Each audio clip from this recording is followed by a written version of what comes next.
गरुड़ पुराण 5वां अध्याय। नरक के पहले द्वार पर खड़ी आत्मा अब उस रहस्य से पर्दा उठते देखती है जहां हर चीख, हर पीड़ा, हर यातना बस उसी के लिए होती है। न्याय का फैसला हो चुका है।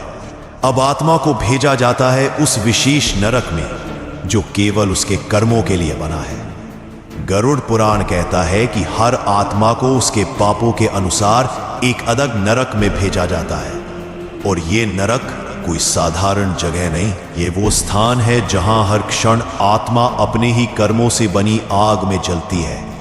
वहां कोई समय नहीं होता, सिर्फ अंतहीन पीड़ा होती है। जैसे ही आत्मा उस द्वार से आगे बढ़ती है, यमदूत उसका नाम पुकारते हैं और फिर शुरू होती है वो यात्रा जो केवल उसने अपने कर्मों से कमाई होती है।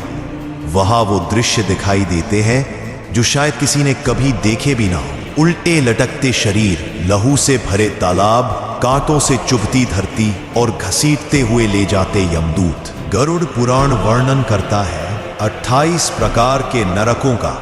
हर एक नरक किसी खास पाप के लिए है। तमिस्र, जहां दूसरों को धोखा देने वाले अंधकार में डाले जाते हैं। असीपत्र वन, जहां झूठ और छल से जीवन जीने वाले काटने वाले पत्तों के जंगल में फेंके जाते हैं। कुंभी पाक, जहां निर्दोष जीवों को मारने वालों को उबलते तेल में डुबाया जाता है। रौरव, जहां हिंसा, लालच और स्वार्थ से भरे लोगों को जला दिया जाता है। अंधकूप, जहां धोखा, विश्वासघात और अपराध करने वालों को फेंका जाता है। हर नरक आत्मा को उसका किया दिखाता है, शब्दों में नहीं, तपती हुई चीखों में। और आत्मा वो अब समझती है कि एक झूठ, एक लालच, एक अन्याय कैसे उसे इस हालत में ले आया। गरुड़ पुराण कहता है, नरकस्य न दृश्यम किंचित सुखमात्रकम केवलम तत्र दुखम दुखम च दुखांतरम। अर्थात नरक में सुख का कोई नामो निशान नहीं, वहां केवल दुख है, और दुख के अंदर और भी गहरे दुख हैं। कुछ आत्माएं रोती हैं, कुछ प्रायश्चित करती हैं, कुछ भगवान को पुकारती हैं, पर वहां कोई उत्तर नहीं आता। वहां सिर्फ एक बात गूंजती है, कर्म का फल अब भुगतो।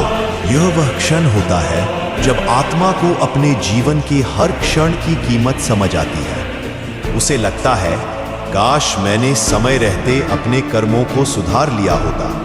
काश मैं समझ पाता कि हर कार्य ईश्वर देख रहा है। और जब आत्मा की यह सजा पूरी होती है, तब आता है अगला निर्णय। क्या यह आत्मा पुनर्जन्म पाएगी, या उसे मिलेगा मोक्ष, या कोई और नरक उसका इंतजार कर रहा है? जानिए अगले अध्याय में पुनर्जन्म और मोक्ष का रहस्य, आत्मा की अगली यात्रा। जुड़े रहिए गरुड़ पुराण की इस गूढ़, रहस्यमयी और चेतावनी से भरी कथा में।